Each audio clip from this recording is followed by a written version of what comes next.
Hello guys, Dennis Gaming here, thank you very much for watching. So today I'm gonna show you some matches against decks that counter mine. The first deck is gonna be against a really good defensive composition that should stop every attack that I do, but I'm gonna show you how to break that, how to be aware of all the cards that can counter you and how to play around that. And the second game is gonna be the opposite, how to counter a win condition that you shouldn't be able to stop.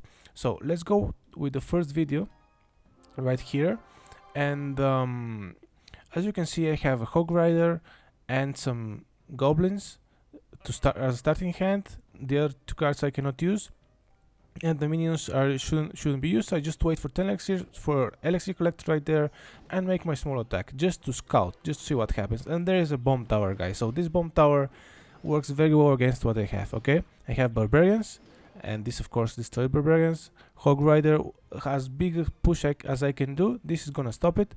So I'm not planning on attacking very soon, so I just want to take out this elixir collector, even though the exchange is not very good.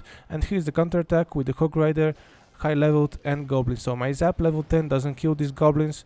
So in tournament levels that would have been an easier interaction. I shouldn't have been needed to play the princess, but he wasted arrows there as well. So he had arrows, fireball and bomb tower, and I don't know what to do here, but the best attack is just a small one with the minions, which will counter the bomb tower that I expected. So the first thing that we need to notice here is that the bomb tower is out of rotation, and I shouldn't be scared about that. And what he has is the elixir collector. He's gonna go for the elixir collector right now, and his defense, I don't know about the barbarians that you can see on the screen, but I know that he has fireball.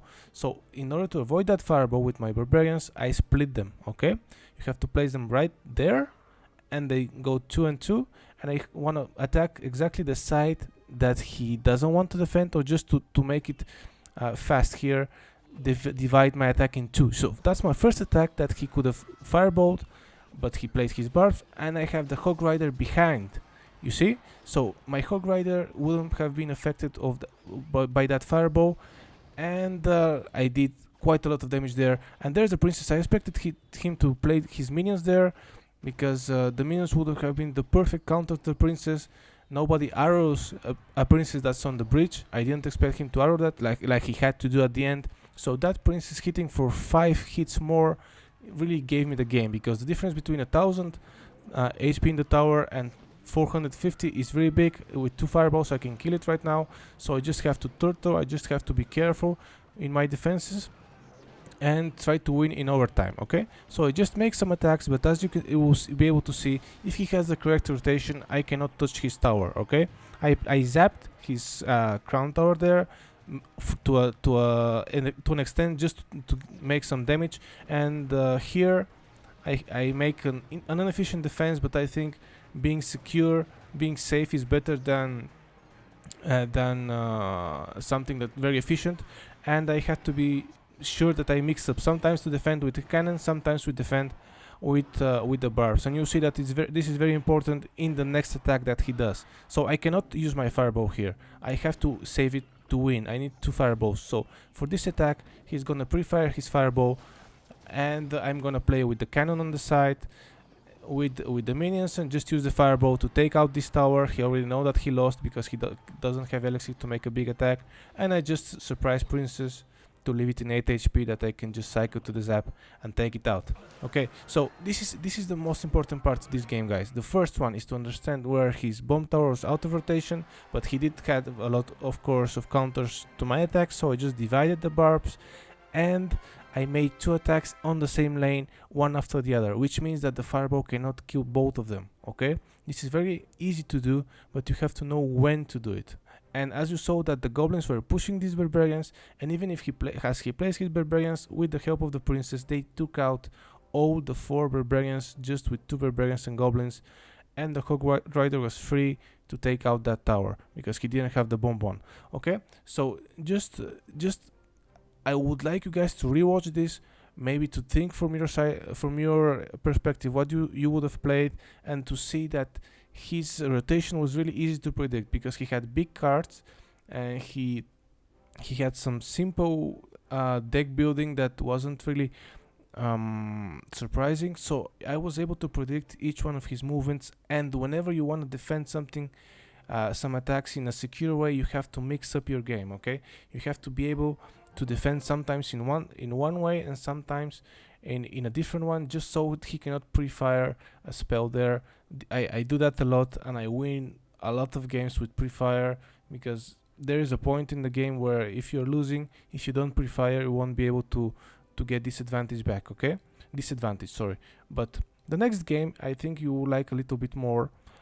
It's against the Lava Hound, guys. Okay, Lava Hound minor deck. So Lava Hound exactly is what I don't have anything for. I don't have any air defense, I just have the princess and the minions, but you'll be able to see how I can counter that. This is the exact same situation as I had in the first game, just some elixir collector, and I decided to make a big push instead of a small one with the barbarians as well. I just hope that he didn't have fireball, but with the zap, and I just threw out everything. I didn't care, I just wanted to deal as much damage as I could to that tower, and I did. The princess is there, the elixir collector is pumping, so there is some big defense I have to be prepared about. Miner there, I just was expecting a mini P.E.K.K.A that never came, and I didn't care about the miner. So sometimes if there is no support troops like goblins or of any kind, just ignore the miner guy. Like, guys, yeah, he's gonna deal some damage, so what? I almost took his tower, and the fireball to take out the secondary collector was better investment of elixir than just something to kill that miner. Just take the damage. Sometimes you just have to take the damage, whatever it is. Kill the support and let the miner die to the tower. So there's the Lava Hound. I don't have any counters for that, but I have to be able to kill the supporting troops and just leave the Lava Hound hit the tower. As you can see, I don't care, it's 29 HP, and the miner, I also don't care. I just have to secure the game, because I don't expect to be able to hold one tower against the Lava Hound.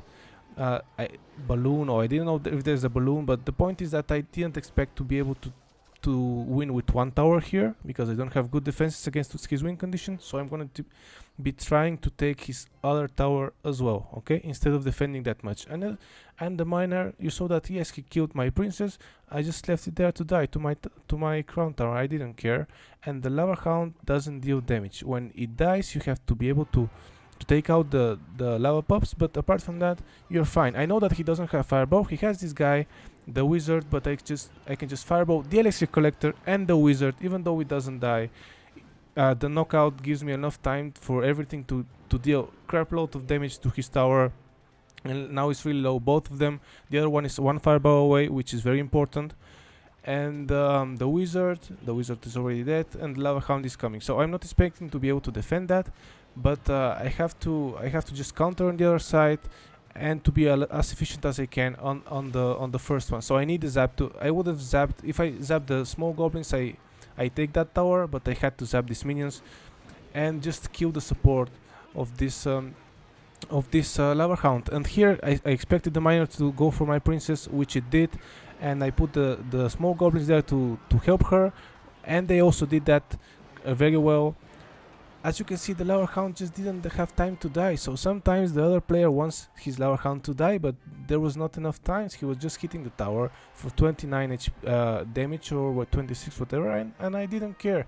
I just left it there. I just killed all the support troops, which is the one that really deal damage, and the Lava Hound was hitting the tower, no problem. And as you can see, the other tower was left to 300 HP, and after when the game ended, it had, I think, 200. So even if he takes my tower, which is what I expected, I would have won in the overtime almost for sure, because he didn't touch my other crown tower or king towers. Okay, so basic strategy here, guys. Sometimes just let your tower take the damage. Don't be scared about that.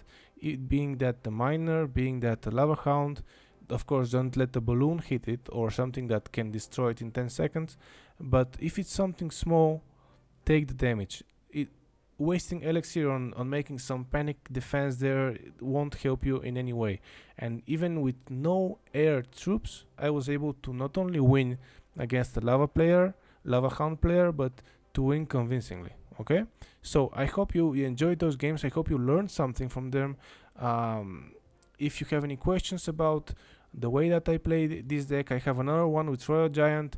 since in the Super Magical Cup that I'm there, try to be there every week, they need 2 decks, and they have to be different at least in 4 cards, which is amazing structure, and you have to win every against every opponent with only one of with each one of those decks. So I have another one to show you guys in my next video, which would be with the Royal Giant and mini pack and of course the Princess. Since I got the Princess from the shop, I'm gonna be using it.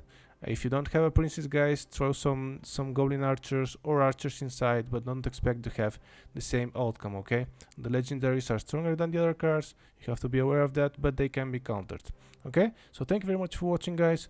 I wish you a wonderful evening or morning, whatever it is for your time slot, and see you in the next one.